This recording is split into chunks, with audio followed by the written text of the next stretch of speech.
program, which is we're bringing in a teaching farm, and we've rented this farm from a retired farmer that I'd worked with. And so it was asked to say, well, what is this all about? And so maybe if you could, there's just a handful. I know, Janine, you want to introduce yourself real quick? And well, maybe just your name and your role in the college, and then your interest in farm, or why you chose this topic. Okay. So Janine's chemistry instructor, and I chose it because we always had a vegetable garden. Okay. Ever since I grew up, we converted half of our backyard into a garden. Cool. Excellent. So it's just more of a personal interest about agriculture. Excellent. Here, Andy. Good.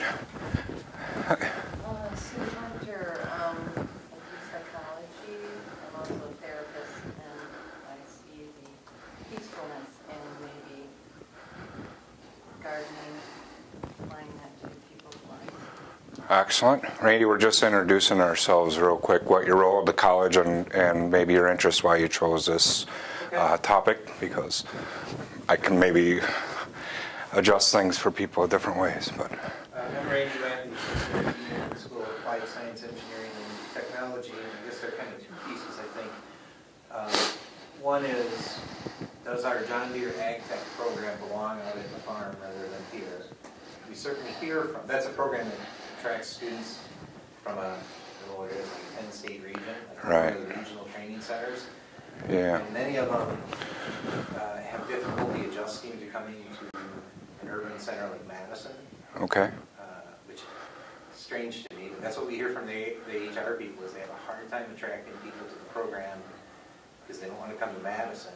And then the other piece is the Department of Corrections is running a horticulture program, and we're trying to figure out what the connection out of horticulture is in Madison College before when the inmates are released. We want to have a successor program to what they got at the DOC.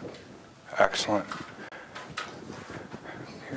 Here's Sarah. Good morning. I'm Laura Brunel. I'm an instructor in the Medical Coding Specialist Program in the Health Education Building. I come from a small dairy farmer. My father was a small dairy farmer in Waterloo. I have a lot of relation over in that area, and I live now in Columbus. And my husband's family hails from Columbus, and I'm going to be asked a lot of questions about our new enterprise here at MATC. Sure. Well, your neighbors, so in the country way of thinking about things, we're about 7 or 8 miles up Highway 16 is where this is located. Sarah, you want to introduce yourself real quick? We're just kind of going around and a little introduction of yourself, your role at the college, and why you chose this topic. Yeah. Yeah. Hi, I'm Sarah Fritzen, Dean of the Center for Excellence in Teaching and Learning. And I chose this section because I've always actually wanted to farm and to have a farm. And I've talked to Randy about it. Yeah. Just continue to explore what that might look like. Sure. Excellent. Well, that's a great broad range of interest in the farming and the program. We're going to kind of just jump through a few things, including playing a little bit of a game. Seeing how this is yesterday's topic was about game technology. It's probably more linear because it's a Jeopardy game, and we won't go through it exactly like Jeopardy. But first, I thought you might actually want to see what this farm looks like and where it's at. So I was going to pull up real quick on Google Earth, the wonderful world of Google Earth.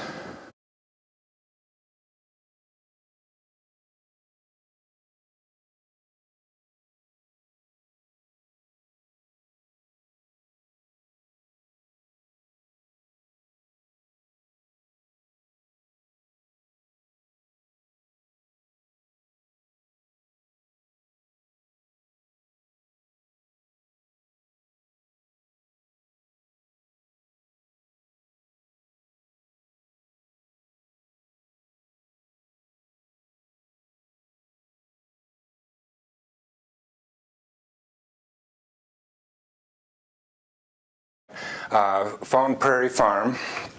A little bit of my history, I'm a soil scientist by training and kind of passion, I guess. I love the soils and everything about it. I started working for the state of Wisconsin in 2001 with a position as a soil and water quality specialist at the Wisconsin Department of Agriculture, and I've worked through several different iterations of my career, one of which, one of my stops was as a Columbia County UW Extension agent.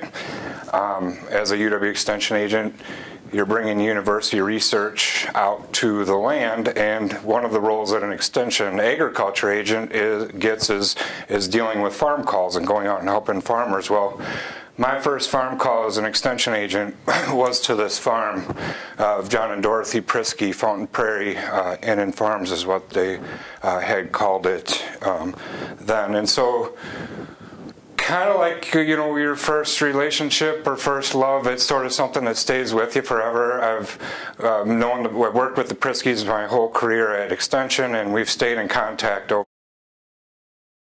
Moved on from Extension, brought them back into a closer relationship a couple years ago when with the culinary department, my agriculture systems management program and our culinary department started working on a partnership program called which we ended up calling the Sustainable Farm to Table program, which is about food production, particularly animal food production and meat production on a farm. So I had asked the Priskys, as farmers in this kind of a business, direct marketers of beef, to be involved with our programming, and that started a relationship for a closing of our relationship again.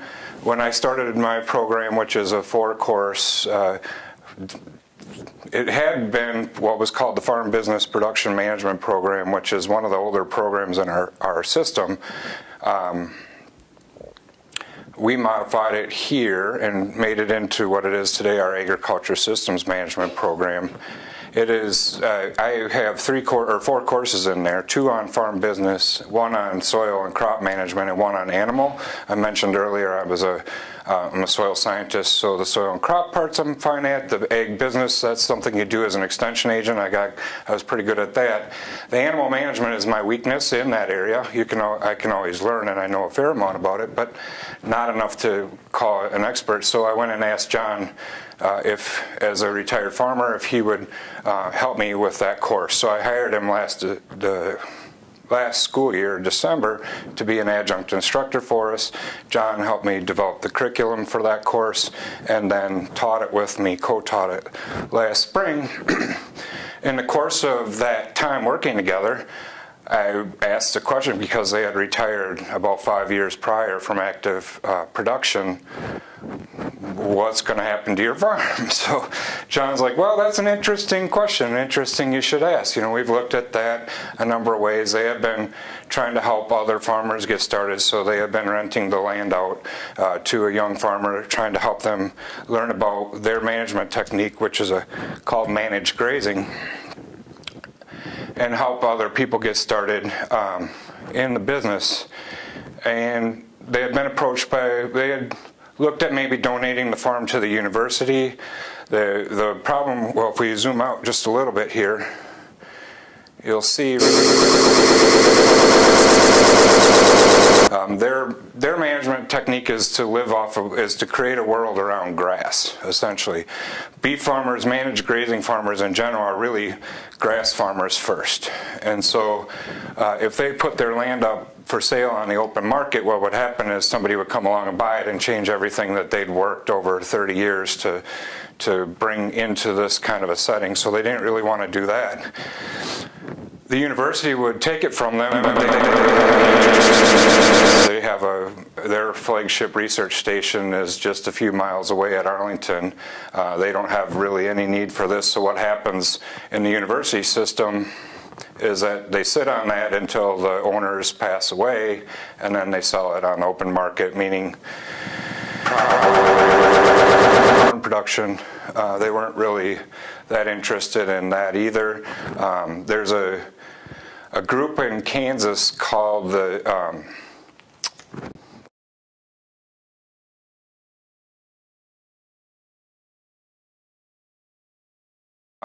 bringing back perennial agriculture and more of a mimic natural systems. Wes Jackson visited the farm. There was some talk about maybe the farm going into the Land Institute, but then Wes Jackson retired, and the mission of the Land Institute, as far as picking up other properties, sort of shifted a bit, so that fell off the table. And so as we were working on my program, John and I started talking about this idea that, you know, this is a unique situation. You've been doing this for a while. Maybe this farm ought to be a teaching farm. And last school year in about December, we kind of came to the idea that maybe we should, because I'm a faculty member here and I don't have summer programming, maybe we could start something working together as a nonprofit, that we could do this in the summer when I didn't have a work contract with the college. Well, John and Dorothy went on a little trip. They go on a trip, or did usually go on a trip every winter. They went out to Colorado and traveled around a bit for a couple months. I came back and talked to my dean, Brian Woodhouse. We're in the School of Business and Applied Arts. Brian was my dean back then, about this idea that I may be pursuing this job in the summer of starting a business. And Brian's like, well, you know, we'll see. That's interesting. Let's talk about that. Meanwhile, life kind of goes on, and we get back, and John and Dorothy had come back, and I had thought a lot about this too, and we kind of came to this conclusion that this whole idea of creating a teaching farm would be better if the college was interested in being involved in that, because it could be something, we put the infrastructure of our college behind that. We built something essentially that could live on beyond our lifetime and our career. So, you know, I'm somewhere tilted over the middle of my career, I guess, slightly, depending. Not quite 50 yet, but, you know, nearing that second half of the career. I'm not going to work forever. And John and Dorothy are both 68 years old and retired and ready to move on to other things. So starting a new venture at that point in their lives maybe was getting less and less interesting too. So we started talking about this with Brian, and then Brian took a little bit of convincing of why this would be a good idea. And eventually I was able to convince Brian that it wasn't a bad idea, and he started talking to Trina, our boss, and saying, well, maybe this is a good idea. And over the course of last year, that trickled up to the president, and, well, lo and behold, we did manage to bring the farm into the college with a lease that was signed for a 3-year period, starting. It's supposed to start January 1. It actually started.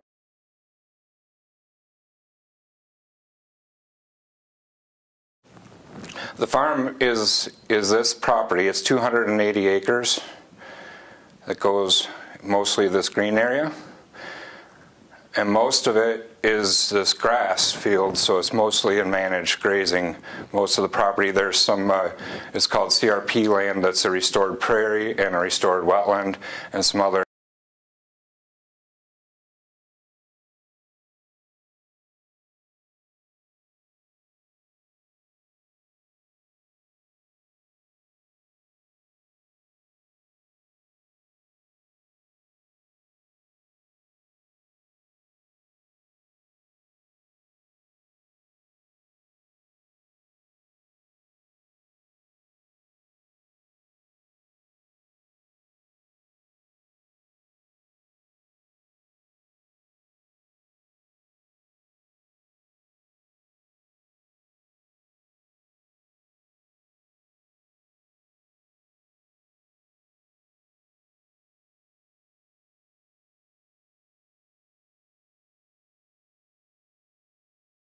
so we'll get back to some things about that, but if there's any questions just about that part of it. Yeah, at least the whole thing, right? All but 2 acres, yep. So we have, the lease is for the 165 acres of production land, technically. This is their home, they live there, and so the house and the 2 acres are separate The CRP land, which is back here, this is the restored prairie and the restored wetland.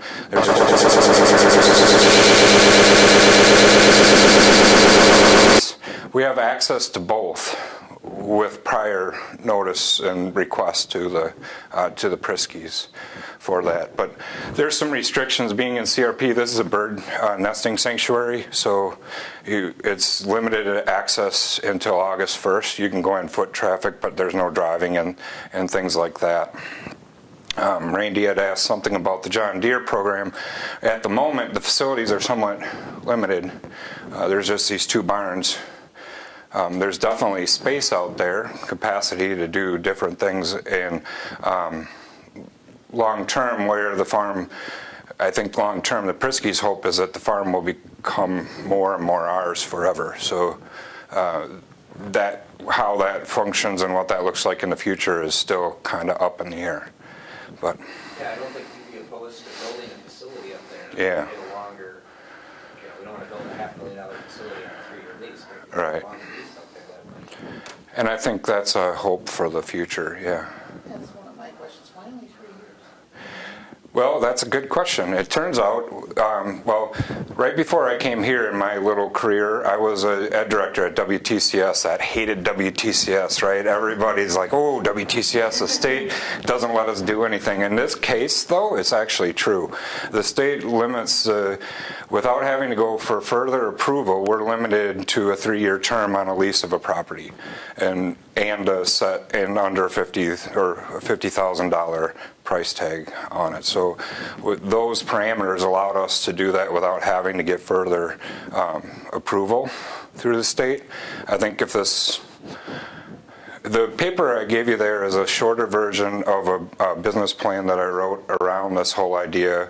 The purpose of the farm really is to be what I've called, because I'm a scientist and I'm not really good at catchy titles, the Institute of Sustainable Food Production. If anybody can come up with a really catchy title that is better at that, a better marketing term, I'd love to hear it. But scientists like tell you things that are actual, and we use way too many words to write stuff. So, but the whole idea is, how can this now become a facility within the college, and how does it get used? Well, one of the ways, of course, is going to be a classroom for some of the courses, starting with my own.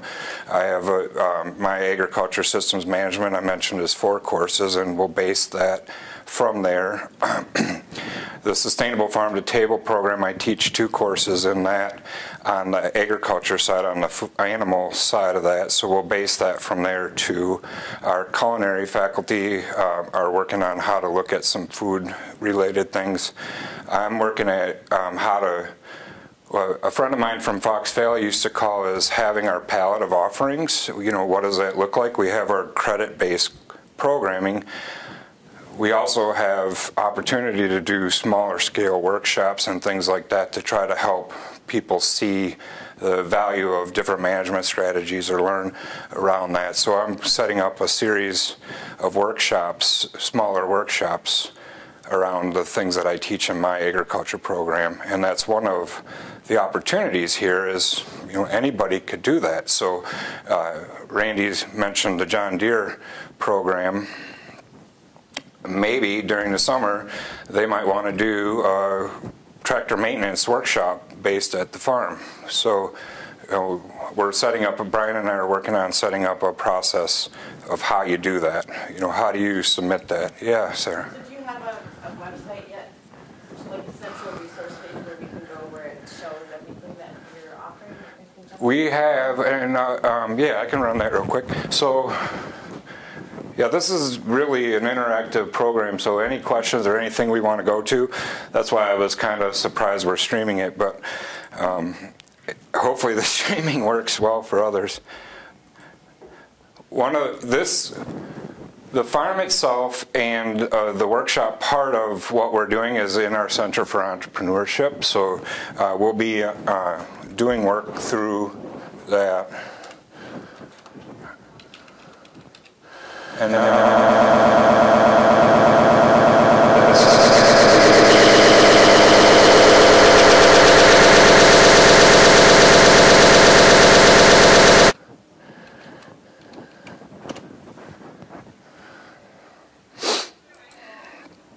So now on the Center for Entrepreneurship website, there's all these workshop tabs, and now one of them is the Sustainable Agriculture tab, which will start getting populated with the workshops as they come up. I've started a Facebook page, MATC Agriculture, and the related Instagram page, MATC Agriculture, however Instagram works. I haven't figured that out yet, but I have the page, and then we'll post it on there and use just kind of the other contacts, constant contact system that Brian's worked with, and other methods of getting the word out. The courses are... Credit-based courses, are they linked in here somehow? Not yet, no. But yeah, so they will be. I guess we can jump right to that real quick. This is the procedure is, I don't have draft written on here, so please note this is a draft, but the procedure that we're working on is what are the different things that we could do there, and how do we do that? Right now, I'll be the point of contact for everything related to that, and so I mentioned, maybe Bob wants to set up a workshop, and it's outside of his work year. We're using the model of CE as a way for somebody to propose a workshop, what needs to be there, the resources and whatever. So they'll do that and then submit that to me. The big part of what we need to do is make sure that we have the resources there and the time available, and there's not 100 people there trying to do something all at once. So trying to keep a schedule of what's going on. A number of people that have found out about the farm or work related to it have interest in bringing students out for field trips and that kind of thing. I know I'll be talking to your department at your department meeting, Janine, in a couple of weeks, looking at some of the opportunities to bring maybe soils or other things into your labs and that kind of thing for the chemistry department. Our colleague that Randy and I served together on what is that called? The committees. Our research committee. Kit Carlson is an interest in bringing her botany class out to be involved and do different things. So that's something that people could use the farm for. My courses are going to be there. That'll be a classroom, but it makes sense for others. If the John Deere program moves out there, or parts of it, if we have equipment out there that they can utilize the space and do some of the things they need to. The veterinary technicians, I've talked to them already about the potential of doing some of their large animal work there, that kind of thing. And of course, one of the things this farm was most famous for is its place as a venue for events. They were very involved in the slow food movement. I hosted a pasture walk, co-hosted a pasture walk that was led by a partner, but it was a team of us that set this up. That we stopped counting at 225 people that showed up for an evening on the farm pasture walk event, it's a tool that farmers use to help showcase the work that they do. That's the model of instruction I'll use for the courses that I'll be running out there. So those are the things I came up with, where it fits. There's other possibilities, but the big part, of course, is coordinating the timing and the needs. So right now, that'll probably run as an email to me. Hey, Randy, I'd like to use this. And I think we'll be talking to the Dean's Group next week about that a little more, but we're trying to roll those things out. So that's the start of a procedure on that regard. Makes sense? Questions beyond that? The point is, it's not my farm. The point is, it's the college's farm, and it's a resource in a classroom for everybody. So I know how I can utilize it, and I know what I've set together. You'll note maybe on that handout, the school is one part of it. The other part of it is that we want to continue John's mission and the Pritzky's mission of helping a new farmer get started, so we want to be an incubator. And we're nearing a lease agreement So we aren't going to actually run the farm. Our intent is to lease it out again and be there as a resource for, in this case, one family or young family that's expanding their business. So we're really close to a partnership on that, but they'd be managing the whole of the farm and subletting it. We're sublet it out to them for the crop acres. And that is something we hope to grow and expand on in the future. So, any questions on that part? Fun. So, one thing I thought people might be wondering is, okay, well, I'll show you a couple other pictures here. This is the farmstead, looking back on the farmstead itself with the wind turbine from out in the fields. You know, a lot of times people get this idea of farm and, whoa, you're thinking big dairy and all this great, wonderful equipment. But the beauty of managed grazing is input costs. The animals really are doing the work. Kind of the idea behind it is that you let the grass grow where it wants to grow. It has roots and should stay put, and cows have feet and they can move, and they also fertilize for you as they're doing that by trampling the grass that needs to go back and help mix that up. And of course, what goes in has to come out in some form or another, and that turns out to be a good fertilizer as well as a incubator for the soil health, the soil bacteria and biology. It helps to move that forward and creates a really interesting, in a well-managed grazing system, there's almost no need for any kind of inputs whatsoever chemical-wise. So maybe if you have a stubborn weed problem, maybe a little pesticide, maybe a little bit of seed to do patchwork fix, but the beauty of it really ends up being, and it's an attractant to younger, newer farmers because of that low input cost. There really isn't a lot of cost of production, and it's very effective tool. Randy, if the John Deere folks took their tractors, one of the problems we have is they have to operate the equipment as part of their training, not facility soil, right. Harvest anything, the equipment. Absolutely. Would driving the equipment on the pasture land damage the land at all? Or? Not if we do it during a snot. We do have, we'd probably have to think about this, but you know, as you can see here in this picture, you know, as the cattle go through, it kind of clears out. This is, you know, pretty tall and lush grass on this side. They'll be moving into that in the future. As the cattle go through, it's relatively knocked down. You really want to have them bring it down to about 8 inches of vegetation, and then you move them on. So they're following behind that would be fine. The whole idea is that that pasture rests then for 30 days or 60 days or whatever your rotation is, and so driving behind that isn't going to be a big deal. In fact, in June, or in this kind of what's called the spring or early summer flush, we have to bale that. The cattle will never be able to keep up with the amount of vegetation that happens. So we may have opportunities to even do some work out there if they need to. And so that there isn't without opportunities to do that. You know, you can do rescue tillage, I would call it. You know, we can look where soil, there might be areas of compaction.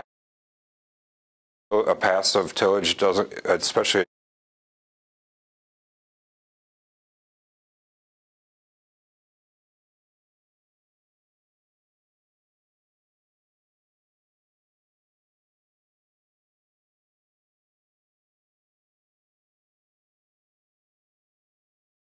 and what they do for their precision ag course is that they just set up a design and they do the EAA banner cut into the side of the grounds there. You know, they can't grow corn and they can't do things like that because of it's a active airway, so you know you don't want birds flying up into the airport land, but they do a lot of work like that up there. So absolutely, there's a lot of opportunity. You know, how about woods? We need a sign out there. Do they want to create an MATC sign that we could put up? You know, we've talked a little bit about construction site things, Randy.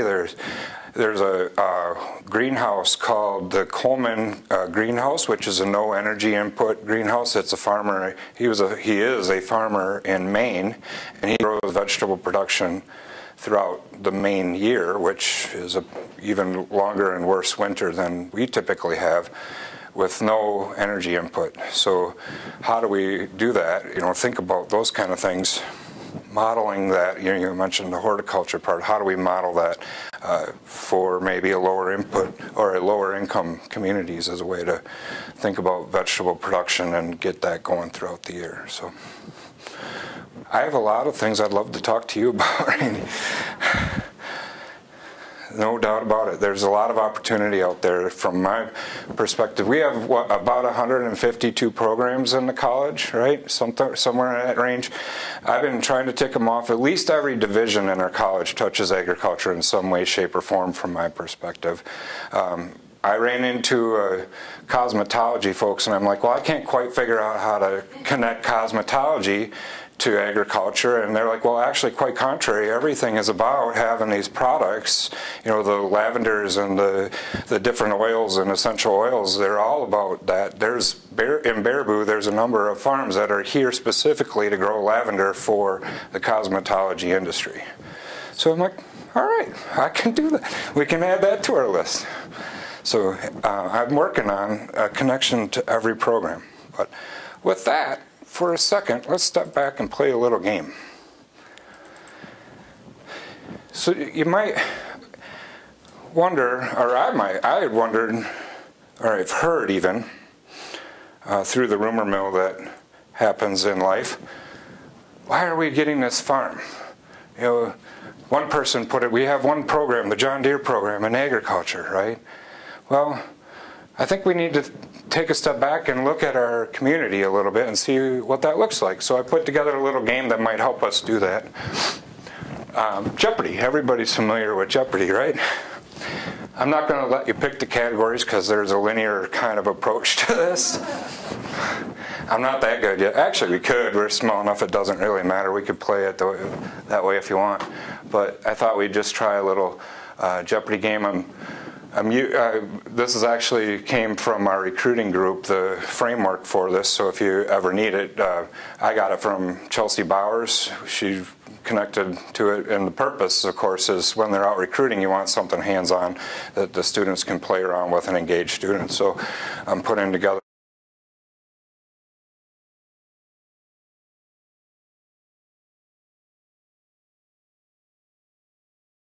but in this kind of general direction, but we could play the game and be more interactive today. So who wants to go first? You all raise your hand. Which category? Oh, I thought you said we couldn't. We'll just go ahead. Okay, food. Food, all right, for 10. Do we all get to answer? Yeah, sure. This county is the hub of local food sales for the Madison College region. Oh, I meant to have a little disclaimer on this. So, as you know, or probably know, our district isn't made up by county boundaries. And that creates a little bit of an issue when you're dealing with data because everything else is done by county, including the agriculture data. So I've got some data that we're going to take a look at through this game that is part of the USDA every 5 years does a census of agriculture, which was just done. This data was from the 2012 census. The 2017 was conducted last year, but will be published sometime this year. It takes a while to get caught up with the publishing of the data. But any guess why we might have a government agency that is interested in collecting data about agriculture in the country? Exports. Exports? Well, food security really is national security, isn't it? And keeping a track on how much food and production we have, the capacity we have, is kind of a vital part of what our federal government really needs to do. So that's a role. The USDA has a whole branch that's all about agriculture statistics, and there's vast amounts of data that they have available. If you're ever looking to set up a student research project or something that covers all kinds of different areas, including rural sociology and other things about rural economies, that is kind of fun to play with. But this data is specific to farming and agriculture, and one of the categories that they added in 2012 was this local food production, which has become a larger and larger part of the agriculture world. So the county data is made up, or the federal data and state data is made up of counties. We touch 12 counties within our district, so that's how I was able to compilate this. Of course, parts of those, I haven't figured out the calculus yet to actually follow our boundary and set the data apart, so we just look at the full of the county data. There's a little disclaimer on that. Okay, so this county is the hub of local food sales for the Madison College region, including several retail, restaurants, and farmers market, including the largest one in the United States. Dane County, yay! What is Dane County? A lot of people don't think about Dane County as a large agriculture economy, but in fact it is one of the largest in the country. And we'll look at some other ways that that's the case, which is interesting. In a state where it's also the second largest urban center, it's also one of the largest agriculture economies. That doesn't usually happen in a lot of states. So a big part of that now, anyway, is a connection to local foods, right? And how that works in the economy. I can't see that far. All right, first time through, so bear with me. All right, Sarah, you got the answer, right? You can choose. All right, farming for 10. Farming for 10. Which county has the most farms in the state of Wisconsin?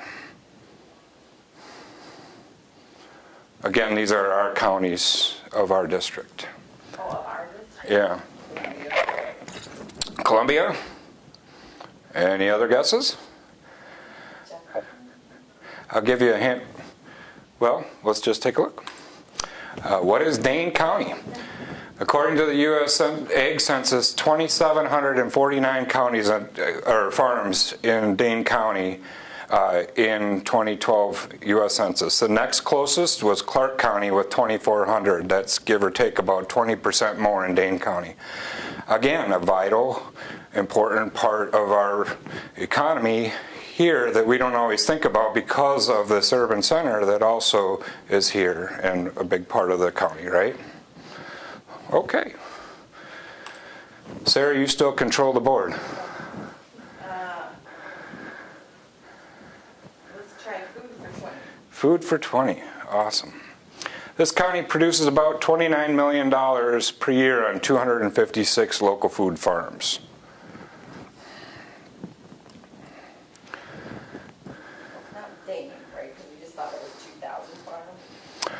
Well, this is specific local food farms, so that's a fraction of the total number of farms.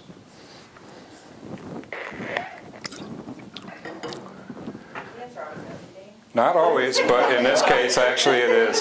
What is Dane County? Again, of those 2,700 farms, Dane County also in our region anyway has the most that are focused on local foods. Going back to all those local food markets that are here, it kind of is a driver in that direction. Columbia County is not far behind with about 150, but $2.9 million a year in sales that come from these farms every year is a pretty sizable chunk of money that people are making on that.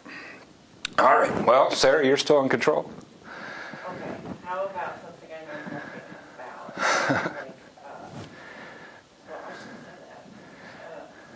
Let's try ag economy. Ag economy for 10? All right, agriculture produces this value of economic activity annually in Wisconsin.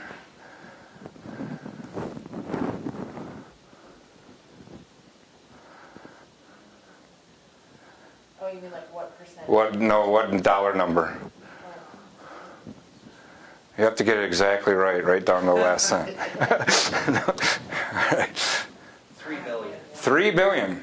That's interesting. It's $88.3 billion a year. Yeah.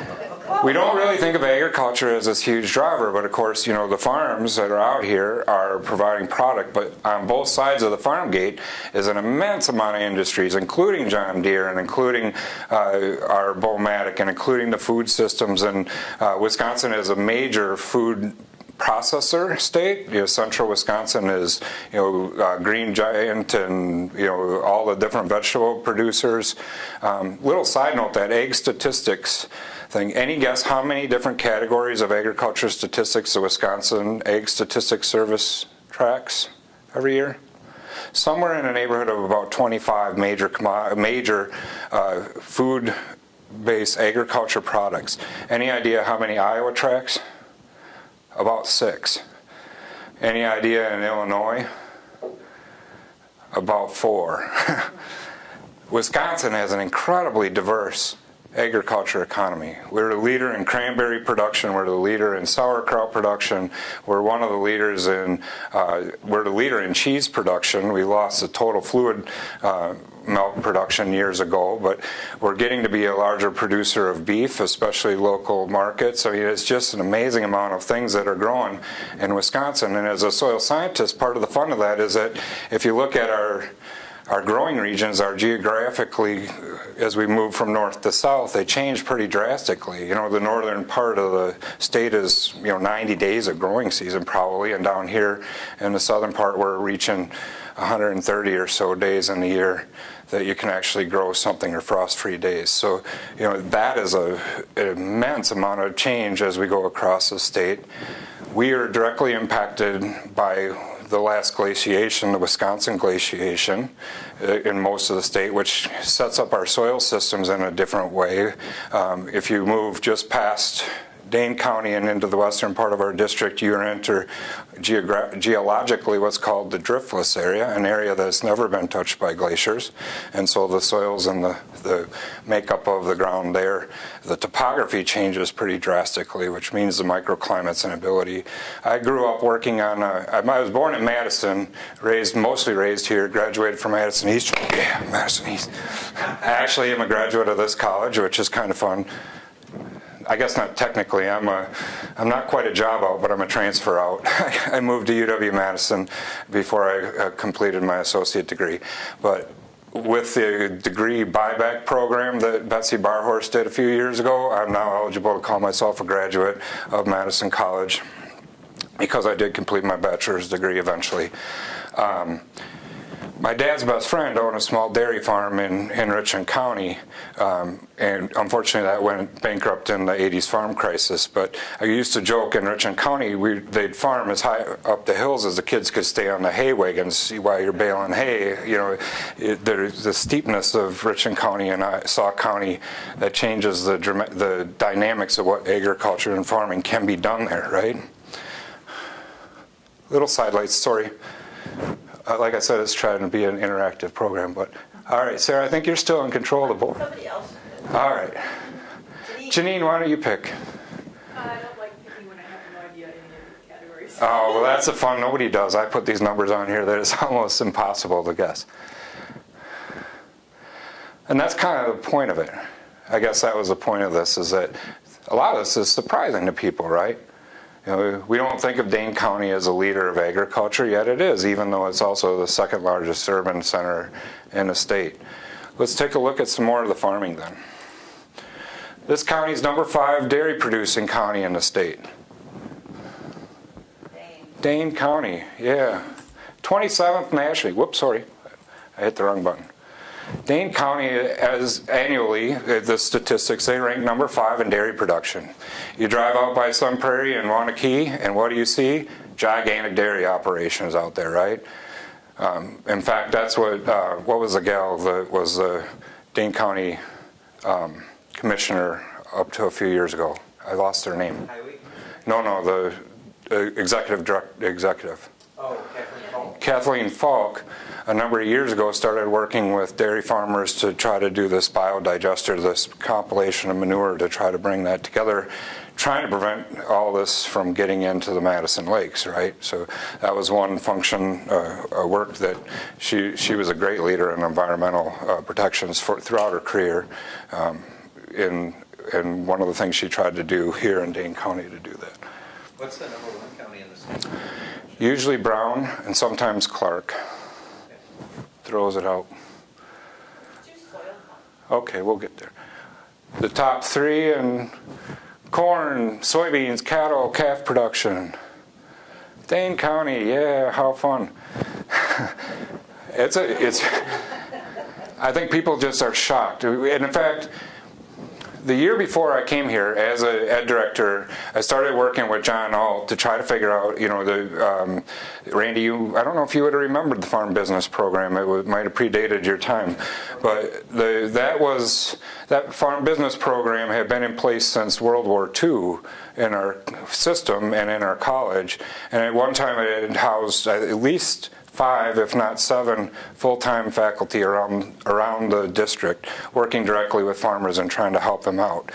I came in and replaced the last full-time faculty in that job, and Dave Schonkweiler had tried for years to figure out how to keep this going, but the hard part is it was an incredibly high cost per FTE, because they didn't work with a lot of people. The program was set up with, you taught 3 credits every winter, and you drove around the county going farm to farm to farm, so there was a heck of a lot of windshield time involved. And it was a good model for its intended purpose. It doesn't fit well in our system. So this was something I worked on around the state with other colleges, but because we were here and because this was going on right here in my home, I was able to work with John Alt, some of you may remember, who is retired from the North Region, and Terry Webb.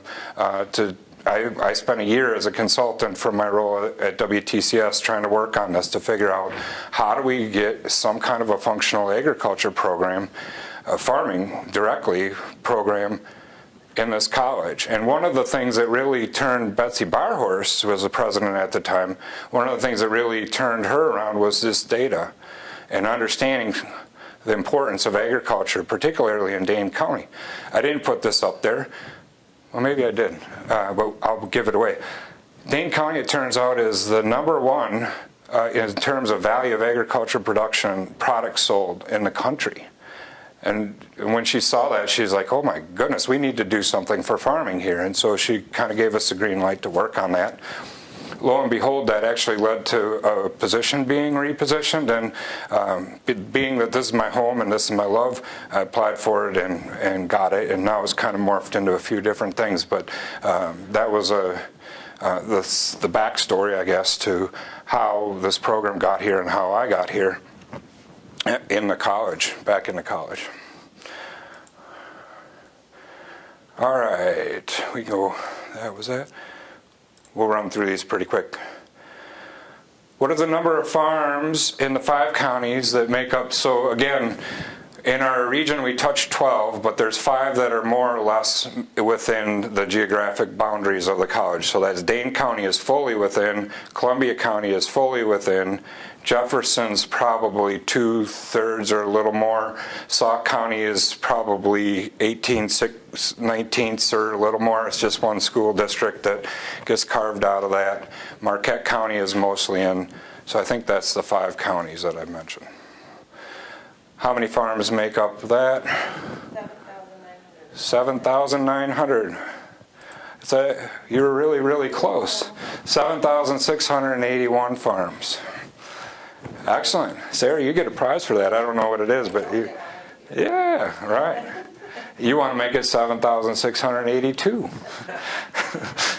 All right, and finally in the 11 of the 12, because Rock County hadn't put their data in yet, so how many farms do you think are in? Yeah, it excludes Rock County's data because it wasn't completed when I did this. But so if we had 7,005, how many do you think might be there? 16,735. From my perspective as an agriculture instructor that works with farmers, that means potential students. And that is what I've been trying to get through to people ever since. Now with this farm, having this palette of offerings, not all students need to come and take a 3-credit or a 12-credit, a 3-credit course or a 12-credit program. Maybe, in fact, my first graduate was actually one of the farm's kids from Columbus High School. He was a true freshman and made it through last year in a 1-year time frame.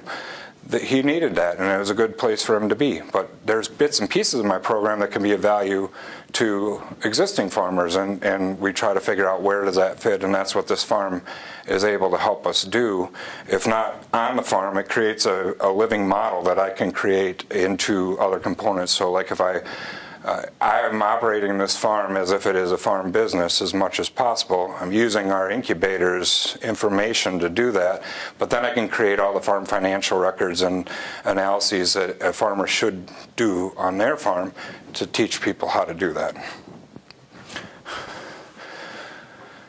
So each of these, and then the beauty of it is there's still, in our district, or in our system, in the state, there's still a number of farm business programs around.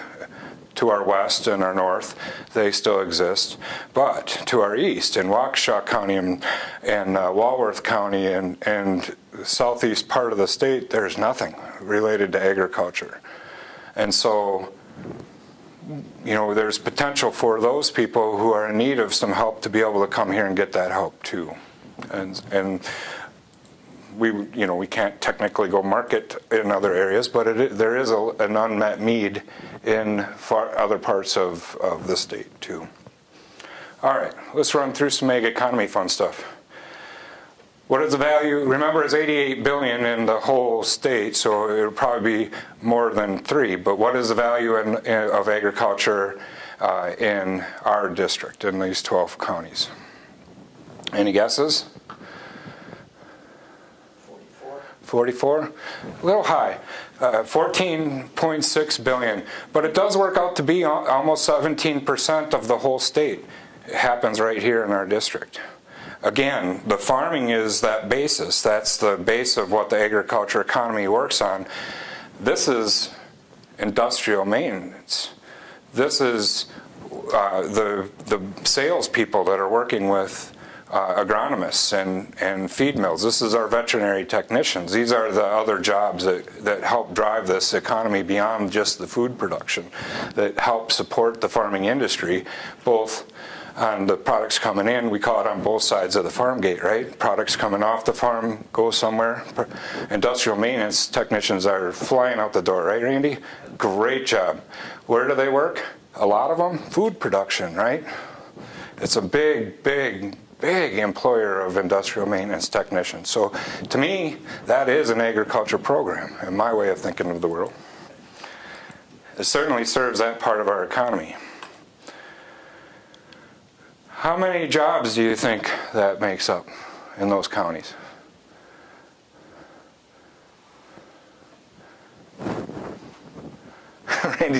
Randy's going to do some calculus. Yeah. It was 16 billion 16 billion. in our district. Yep. I'll say 2,000 jobs. 2,000? How about 65,000 almost? Almost 15.5%, or over 15.5% of all the ag jobs in the state happen right here. Dane County is a huge number. Maybe I put that in there. But anyway, the point is, again, we don't think about all this, but this is what agriculture means to our district and why it becomes an important part of what we do. And it's not just, this farm gives us a foundation to set ourselves apart in what we teach about agriculture. It's not just my program, it's not just John Deere's, but it really is the college as a whole. And when we think about food, which we have a category to talk a little bit about food, that really becomes a basis of even reaching into our urban centers, right? Because food security really means social justice. It really means an ability to take care of yourself. With our new South Campus coming online, there are some of us in this facility that really want to see those worlds merge together, and that we can, Badger Rock Middle School is going to be right next to the South Campus, and that has been a long time partner with groups like Growing Power, and doing work with food and agriculture for the Madison School District and beyond. All right. What's the annual value of agriculture? Again, with the 5 counties, we can just kind of go through these. It's $7.5 billion a year in the 5 counties here. What else did I throw up here? And the number of jobs here, 37,000 jobs in those 5 counties that make up. And what do jobs mean to us? That's what we do, right? We help people get those jobs, and we have programs aligned to that. It's a vital part of that. Take a quick look at some of the food stuff. This county produces 1.2 million on 157 farms. We know it's not Dane County because we already looked at that. Somebody said it, I think, once before. Columbia County is a pretty high producer of local foods. In fact, when I was a Columbia County Extension agent, in 2001, there was 0 local farmers markets in Columbia County. In 2008, there were 9 community farmers markets in Columbia County. It just keeps growing and building on itself. There's a large number of CSAs, a large number of people producing food like that. Alrighty. All right, how much do you think in our 5-county region, there's almost 680 farms, how much do you think that might be? The local foods, 5 million, a little over. And then total, there's 1,000 local food farms in 2012. We're looking at almost $10 million a year in sales. I threw this one in here just because it's my background and fun, but it is related to food because soil health really is all about food production in the soil. It gets down to how do we take care of the biological systems within our soil, and if we take care of the biological systems within our soil, those soils start to function properly again. Right now our soils don't. You can walk out or drive across in July this year.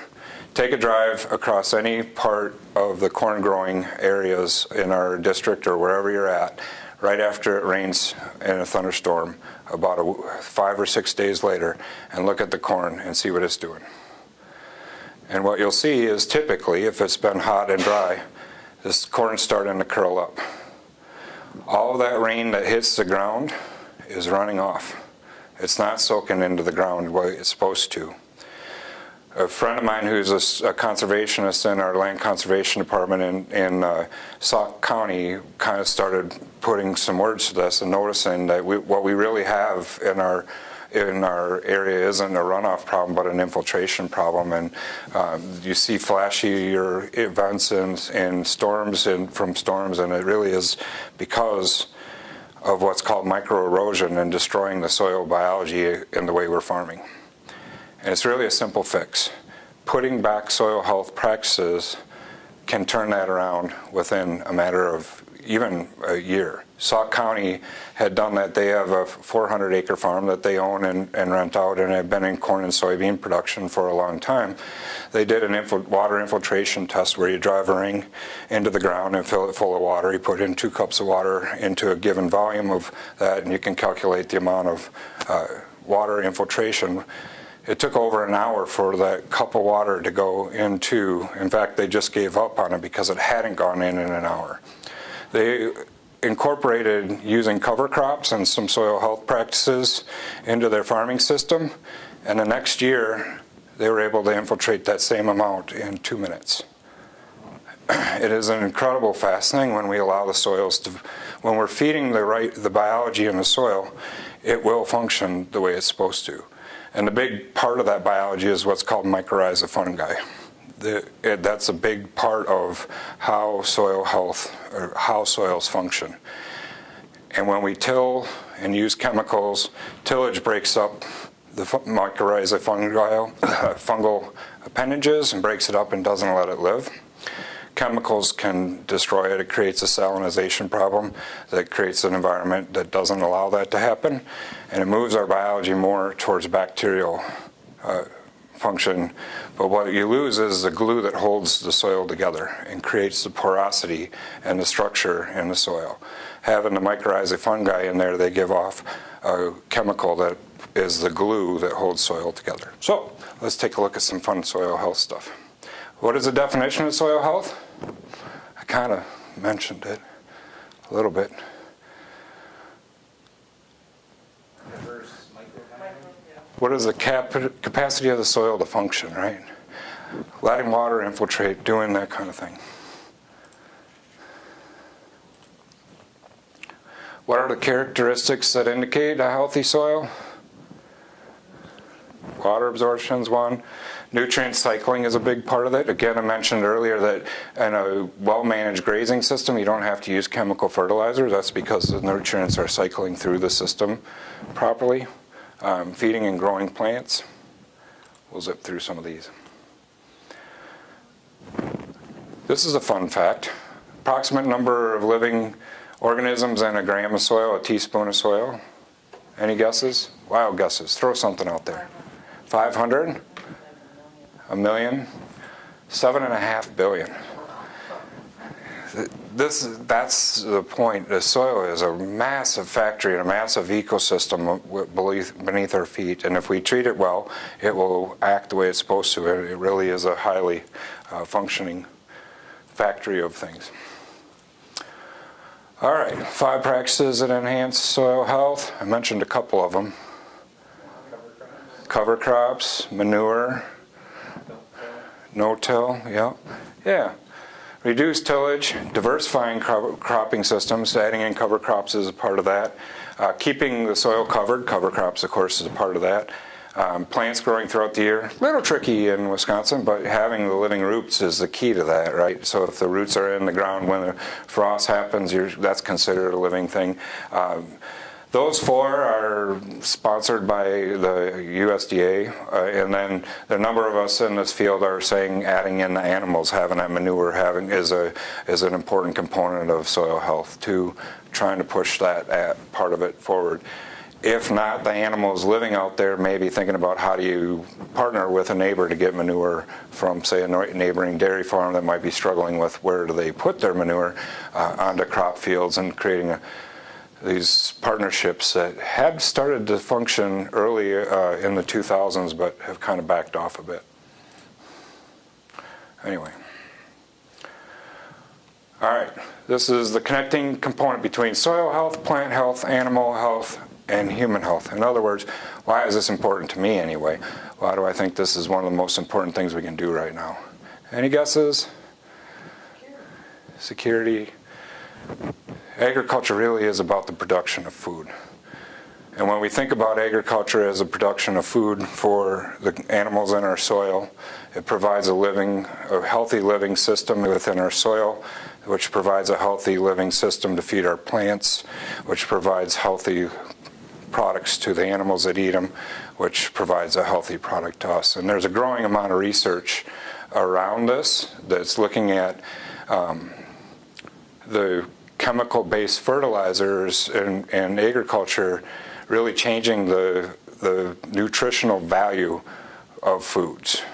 And coming back to the soil health idea and being in a more natural system, bringing that back to a better place. And I didn't have time to go into all that, but there is a fair amount of research around the world that's showing just that the systems matter. Finally, Madison College, the fun part. Why does this all matter? These 2 programs have agriculture in their title. I mentioned both of them actually. Well, indirectly. Randy, you'd have to name the right. Ag equipment tech. Yeah. What's the other one? Agriculture Systems Management. My program. Yay. This agriculture program has roots to the original GI Bill. I think I mentioned that one too. It's my program. The Farm Business Production Management came out of the original GI Bill from World War II, getting students, getting farmers, getting our GIs back home on the ground and an opportunity to have a living wage, a good job. In a lot of ways, it's not much different today, or wasn't. This agriculture program, and it started in 1971. Madison College agriculture program? Any guesses? Our veterinary technician program has been around for quite some time. These two new offerings started in 27-18 school year. I mentioned one of them earlier. The Sustainable Farm to Table program, which is a partnership between my agriculture program and the culinary arts to look at meat production from the farm through processing in the butcher shop downstairs in the new culinary facility. Starting next year, we'll actually be using the culinary storefront, and there'll be an opportunity to buy product there, meat products. And last, these are 4 possible ways that the farm can be utilized by agriculture community and Madison College and beyond. I mentioned them at the very, very beginning, but I don't know if the... Pasture lot? Yeah, so field trips, classroom, workshops or workshop series of workshops, and a venue for events. So anyway, I don't know. It was kind of fun. It got a little long, I suppose. But how do you prepare for a talk to you about a topic that you don't know who's going to show up to? So I just threw that together because one of the things that I wanted to drive home is that we don't really think about agriculture as an important part of our district, but in fact it's a vital part of our district, an important part of it. And this farm is really going to help us. Torvik Carradine, if you know him, he's the director of our recruiting department now.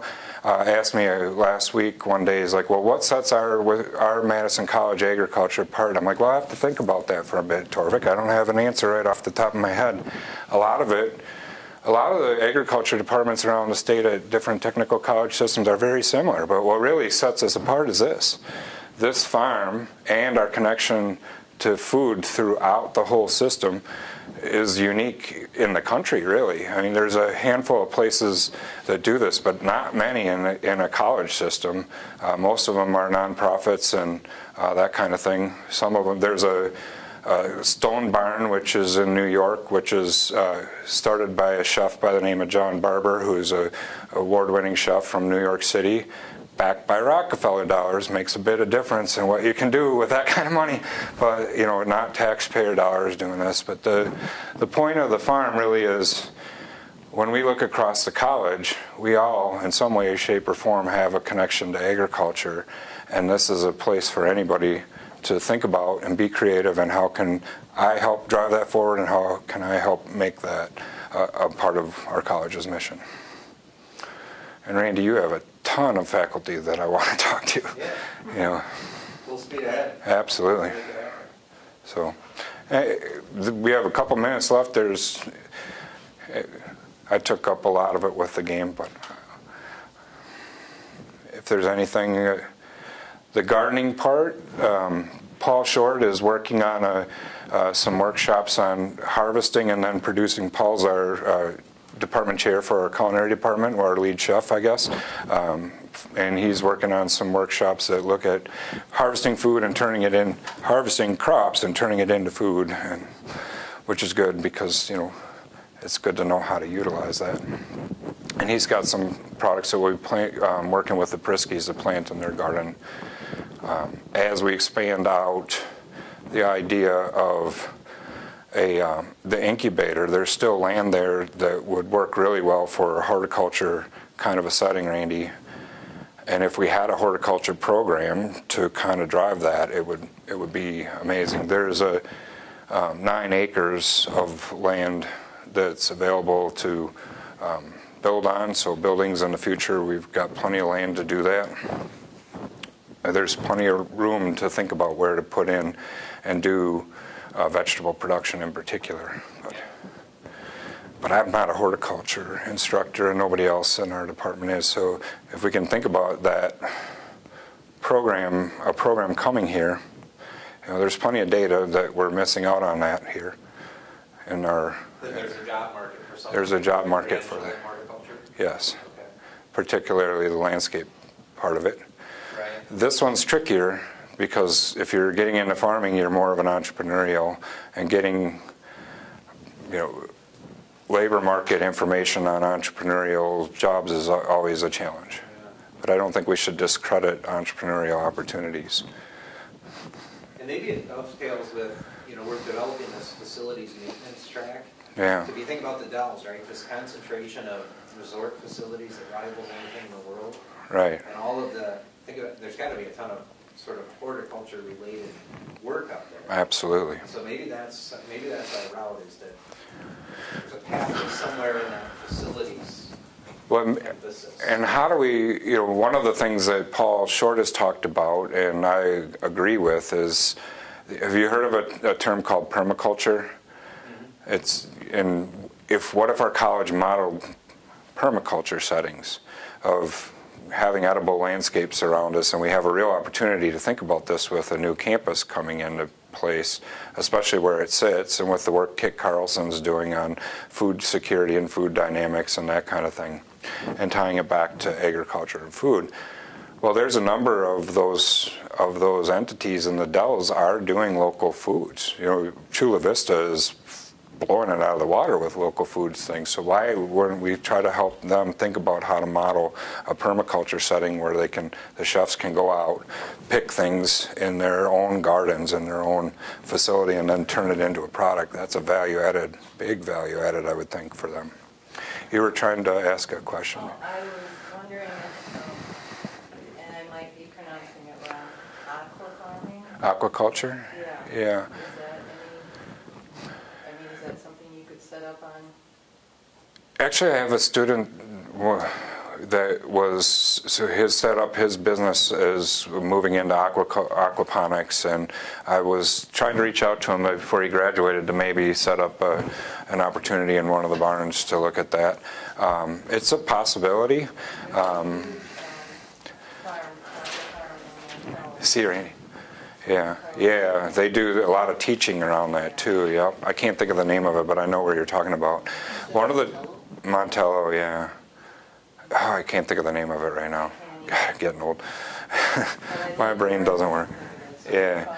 No, and they do a lot of outreach and try to teach that, and they have set up a system that they're trying to replicate in other farms. So they give you the plans, and you buy into that system. One of the challenges in aquaponics is, particularly the fish part of it, is there's not enough processors.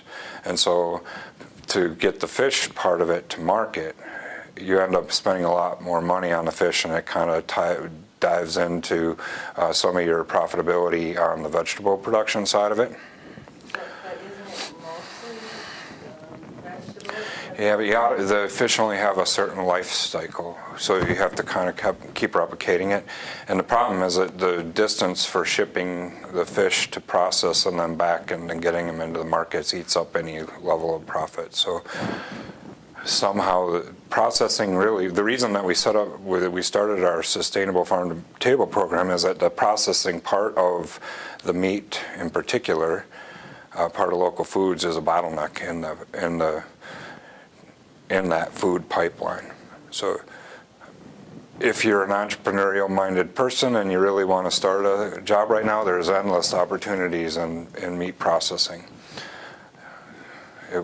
You will fill up your capacity in no time flat. Yeah, sure. Any others? We didn't really get to gardening stuff so much, but. Yeah, yep, we have it's called Sustainable Crop and Soil Management. Yep. And one of the things I'm going to suggest to the chemistry group is I found on Pearson that they have a introductory soils laboratory. It might be worth it to try to get there, just get a request for that, do an instruction material request and grab that and see if there's things we could set up there. But a lot of the soil tests and things are really, just wet chemistry. There's not a lot to it, so it's just a matter of, prepping the samples and then doing some extractions and things. So it's not a lot. Plus, I was talking to Ken Walls. There is a stream that runs through there, so we could do some water chemistry things too. Pretty simple. Yeah, Ken always does. Yeah. So. we'll see where it all goes. That's the best part. This is here for people to bring their ideas and make them work. So what was the name of the soil science one? Because I might be interested in that when I have free time. Sure, it's just Intro to Soils Lab, Introductory Soil Lab manual. It's on the Pearson if you search their agriculture. I don't know what I teach here. Oh, Principles of Sustainable Soil and Crop Management.